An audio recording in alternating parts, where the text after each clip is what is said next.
ഈശോ മിശിഹായ്ക്ക് സ്തുതിയായിരിക്കട്ടെ. ഈ ലോകത്തിൽ സംഭവിക്കുന്ന ഏറ്റവും വലിയ അത്ഭുതം ഏതാണെന്ന് നിങ്ങൾക്കറിയാമോ? അത് ലൂർദിലോ ഫാത്തിമയിലോ നടക്കുന്ന രോഗശാന്തികളല്ല, മറിച്ച് ലോകമെമ്പാടുമുള്ള ഓരോ കത്തോലിക്ക ദേവാലയങ്ങളിലും ഓരോ ദിവസവും ഓരോ വിശുദ്ധ കുർബാനയിലും സംഭവിക്കുന്ന ഒന്നാണ്.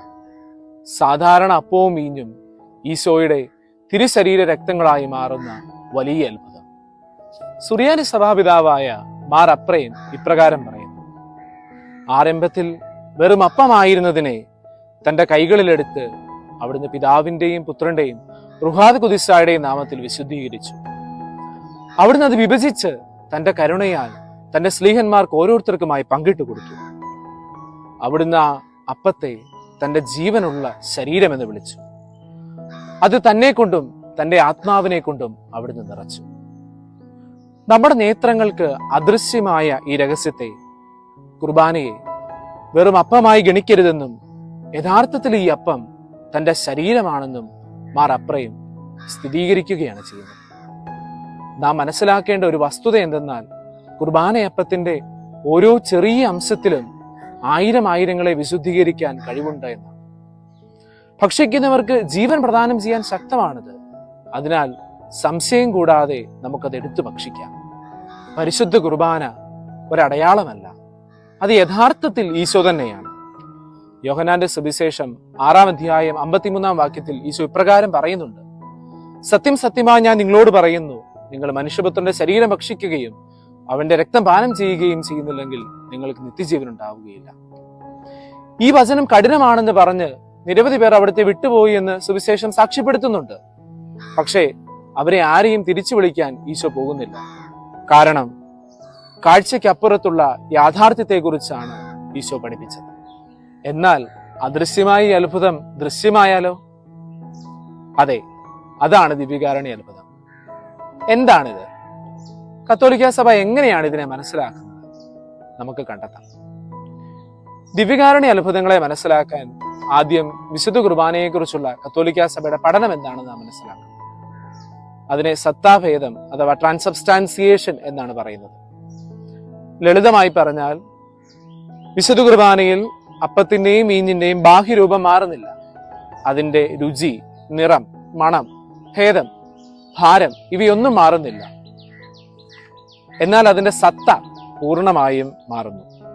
അത് ഈശോ മിശിഹായുടെ ശരീരവും രക്തവും ദൈവികതയും ആത്മാവുമായി മാറുന്നു.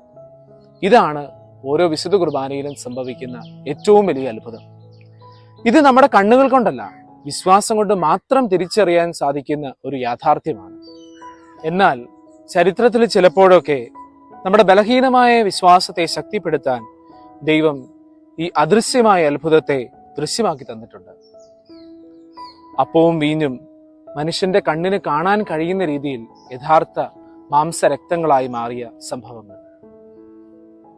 ഇവയിൽ ഏറ്റവും പ്രധാനപ്പെട്ടതാണ് 8-ാം നൂറ്റാണ്ടിൽ ഇറ്റലിയിലെ ലാൻസിയാനോയിൽ സംഭവിച്ച ദിവ്യകാരുണ്യ അത്ഭുതം. വിശുദ്ധ കുർബാനയിലെ ഈശോയുടെ സാന്നിധ്യത്തെ സംശയിച്ച ഒരു വൈദികന്റെ കയ്യിൽ അപ്പവും വീഞ്ഞും യഥാർത്ഥ മാംസരക്തങ്ങളായി മാറിയ ആ സംഭവം ഇന്നും 1300 വർഷങ്ങൾക്കിപ്പുറം ഒരു ശാസ്ത്രീയ വിശദീകരണവുമില്ലാതെ ആ മാംസവും രക്തവും അഴുകാതെ നിലനിൽക്കുന്നു. ഇതാണ് ദൃശ്യമായ ദിവ്യകാരുണ്യ അത്ഭുതം. ഇത്തരം സംഭവങ്ങളെ സഭ ഒരിക്കലും അന്ധമായി അംഗീകരിക്കുന്നില്ല.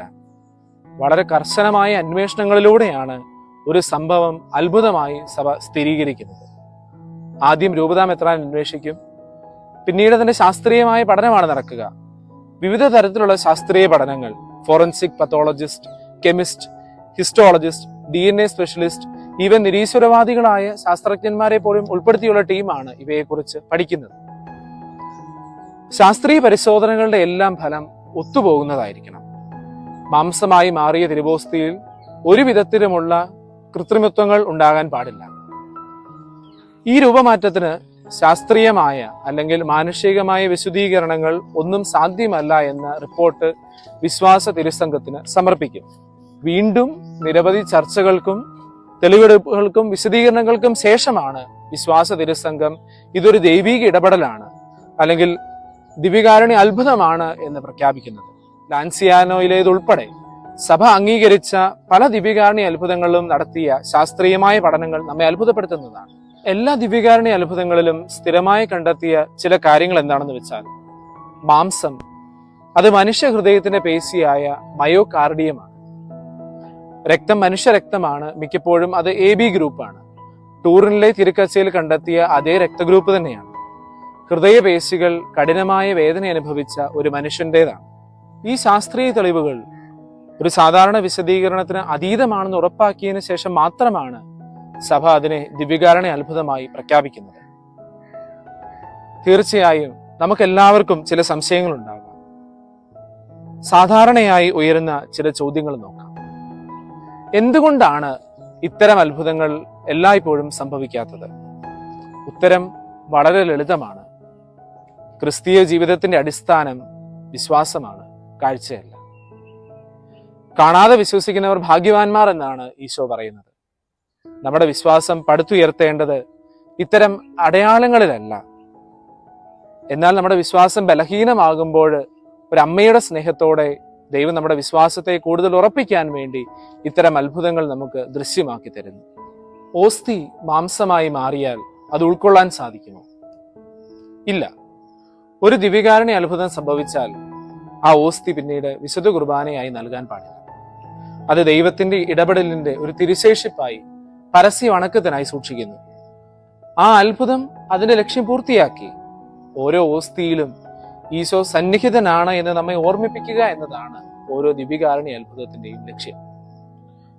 പ്രിയമുള്ളവരെ, ലാൻസിയാനോയിലോ മറ്റേതെങ്കിലും അത്ഭുത സ്ഥലത്തോ സൂക്ഷിച്ചിരിക്കുന്ന മാംസത്തിൽ മാത്രമല്ല ഈശോ സന്നിഹിതനായിരിക്കുന്നത്.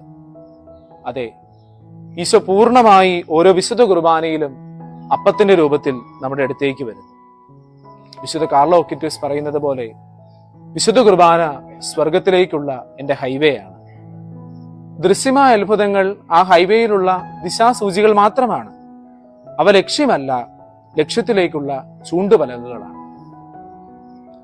അതിനാൽ ഓരോ തവണയും നമ്മൾ വിശുദ്ധ കുർബാന സ്വീകരിക്കുമ്പോൾ ഓർമ്മിക്കുക, നാം സ്വീകരിക്കുന്നത് വെറും ഒരു അപ്പത്തിന്റെ കഷണമല്ല, നമ്മെ സ്നേഹിക്കുന്ന, നമുക്കായി മരിച്ച, ഉയർത്തെഴുന്നേറ്റ ഈശോയെ തന്നെയാണ്. അതാണ് ഏറ്റവും വലിയ അത്ഭുതം.